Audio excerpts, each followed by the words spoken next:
Pulau Dewata yang terkenal dengan wisata indahnya ternyata dijadikan sarang operasi oleh sebuah sindikat penipuan online internasional bermodus asmara. Kasus ini berhasil dibongkar oleh Polda Bali pada Senin, 9 Juni 2025. Tak tanggung-tanggung, sebanyak 38 orang pelaku ditangkap oleh aparat yang berwenang.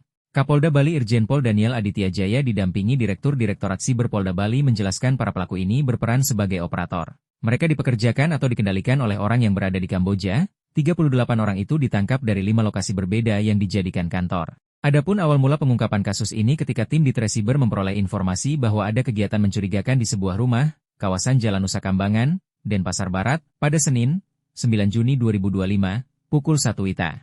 Awalnya petugas mengira rumah tersebut dijadikan lokasi operator judi online. Setelah diselidiki dan digeledah di sana ditemukan 9 orang yang sedang bekerja menggunakan komputer. Setelah diinterogasi, barulah terungkap bahwa mereka dipekerjakan oleh seseorang yang berada di Kamboja disebut VV alias Ami. Para pelaku ditugaskan mencari data pribadi korbannya dengan cara menipu melalui chattingan akun Telegram atau link palsu. Mereka pura-pura jadi perempuan menggunakan data diri palsu yang sudah disiapkan atau menjadi model cantik yang butuh teman, bisa juga ajak korban bisnis. Setelah data pribadi korban didapat maka akan langsung diserahkan kepada pihak asing yaitu VV. Kesembilan orang ini berdalih mulanya mendapatkan tawaran kerja sebagai telemarketing melalui informasi dari teman ke teman.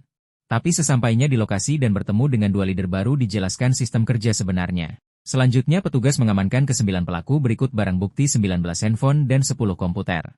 Di kantor polisi kelompok ini lanjut mengakui bahwa ada kelompok lain yang bekerja persis seperti mereka di 4 lokasi lainnya. Sementara itu AKBP Ranefli mengatakan untuk menyentuh pelaku di negara lain, pihaknya akan berkoordinasi dengan Hubinter Interpol dan Kedutaan Amerika atau Kamboja. Atas perbuatannya, para pelaku telah ditetapkan sebagai tersangka dan terancam hukumannya adalah pidana penjara paling lama 12 tahun dan atau denda paling banyak 12 miliar rupiah.